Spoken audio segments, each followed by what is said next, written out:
Let me tell you a story. Pause. Well, it's actually not a story, it's more of a showcase, but stories sounded better. Okay, on pause. Of the former king of Kryta, Oswald Thorn, also known as Mad King Thorn, whom once ruled from his seat in Lion's Arch hundreds of years ago. He was known as the Mad because of his cruel and bloody jokes, which ultimately led to his demise. Though not even death puts Mad King Thorn to rest. In the underworld, he quickly grew in power and even gained his own sub-realm. To this day, he strives to reclaim his throne from the pretender Queen Jenna and grace Tyria with his steps once more, and not just on Halloween. Mad King Thorn, though devilishly clever, still needs generals and advisors for his subjects to be as effective as possible. And who sits upon the Mad King Thorn's council? Well, 7 major representatives can be found within his inner circle. Sir Candysworth is the most trusted and vital candy corn elemental, helping Mad King Thorn rule over the massive horde of candy corn forces.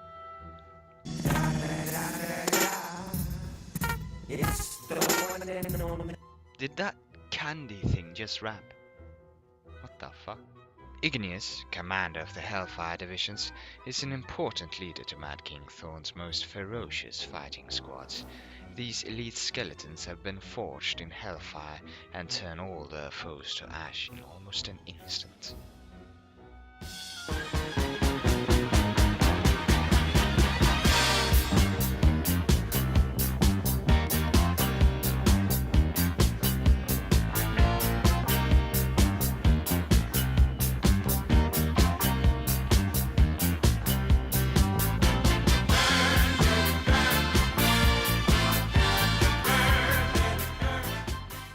Major General Redivius leads the vast Spider Cavalry. The Spider forces make up most of the Mad King Thorn's cavalry, and as such is a vital military component.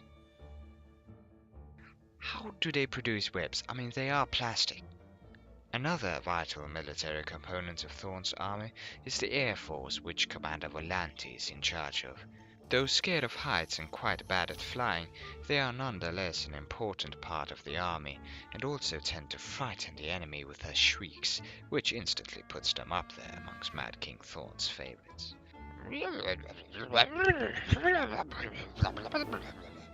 They do sing fast. Duke Kyrkos is in charge of Thorn's secret intelligence. These are the spies, scarecrows, and yeah, he's in charge of these. Yep. Cool.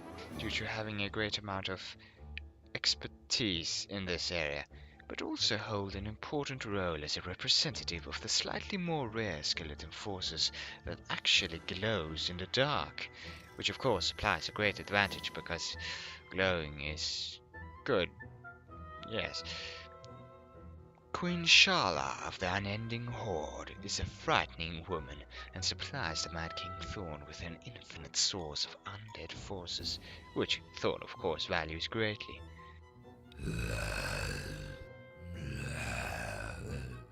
Mom, is that you? Consuesa Corvus is one of the most highest ranked among Mad King Thorn's advisors, mostly because Corvus has somehow found himself in the position of managing the vast crow network Mad King Thorn uses as his eyes and ears on Tyria.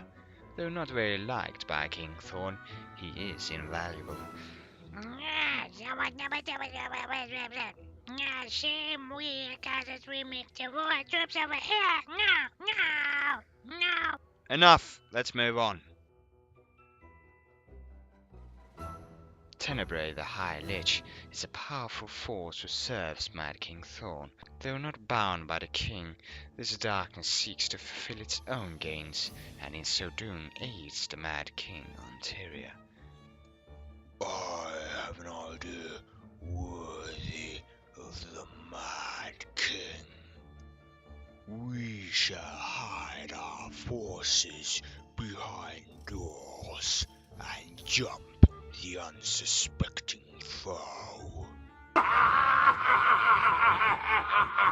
The lunatic court don't necessarily sit upon his council, but they are important even as mundane subjects. How the fuck did Mad King Thorn get hold of an Asura? Never mind, let's move on.